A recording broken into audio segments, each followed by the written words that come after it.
The longship sliced through the waves. The icy spray of the North Atlantic battered the weary Vikings. Erik Thorvaldsen stood firm at the bow. His eyes, cold and blue as the northern ice, stared unflinchingly at the horizon. He longed for the sight of land, for the end of this perilous journey. Days blurred into weeks, each one a struggle against the elements. The crew, hardened by years of seafaring, worked tirelessly. They battled storms that threatened to swallow them whole.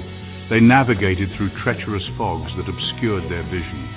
Their determination, fueled by Erik's unwavering belief in a new land, never wavered. One particularly fierce storm threatened to break both ship and spirit.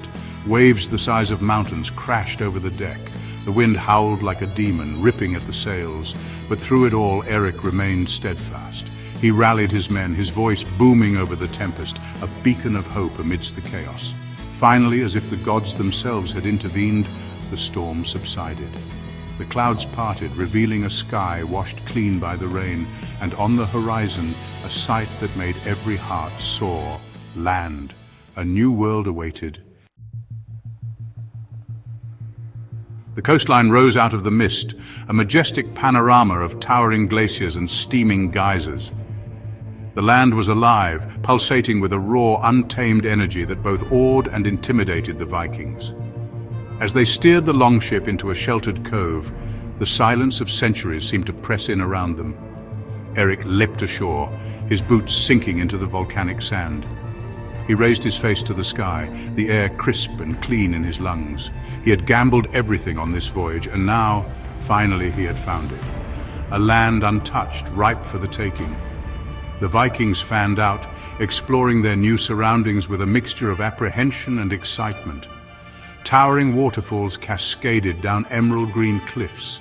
Fields of wildflowers bloomed in vibrant hues, contrasting sharply with the stark beauty of the glaciers. It was a land of stark contrasts, of fire and ice, beauty and danger. As the sun dipped towards the horizon, painting the sky in a riot of color, a sense of wonder settled over the Vikings. They had reached the edge of the world and found something truly extraordinary, but they were not alone. High in the hills, overlooking the valley where the Vikings had made camp, a pair of eyes watched. Alani, daughter of the chieftain, had tracked the strange newcomers for days. Their arrival, heralded by the cries of startled ravens, had been woven into the fabric of her dreams. The people of the Dawn tribe, named for their reverence of the rising sun, were one with the land. They moved with the grace of wolves and possessed a deep spiritual connection to nature. Their skin, the color of warm earth, was adorned with intricate tattoos that told the stories of their ancestors. Alani had heard whispers of men from across the sea, men who sailed in ships with wings and carried weapons of iron, but nothing had prepared her for the sight of these tall, fair-haired strangers. Their faces were weathered by the sea, their eyes a startling blue, their presence both alluring and unsettling. The elders of the tribe had spoken of courage and wisdom in the face of the unknown. Alani, her heart pounding with a mixture of trepidation and curiosity, knew that the time had come to meet these strangers from a distant land. The Vikings had gathered around a crackling fire, their faces illuminated by the dancing flames. They spoke in hushed tones, their laughter echoing through the stillness of the evening. Suddenly a figure emerged from the tree line. Erik rose to his feet, his hand instinctively reaching for the axe at his belt. The firelight glinted off the metal, casting long, menacing shadows. Behind him the Vikings tensed, their hands hovering over their own weapons.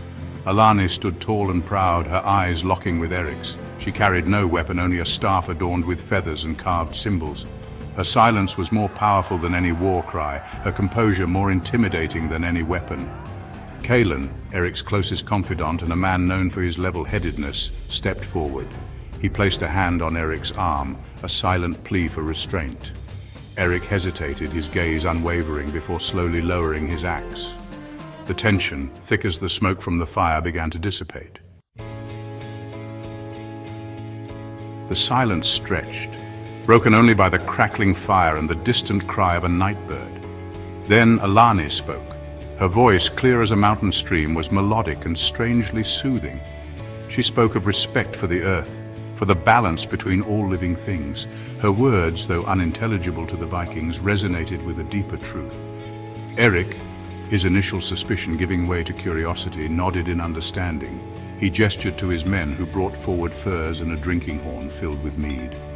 Alani accepted the gifts with a gracious nod, offering in return a pouch filled with dried berries and herbs.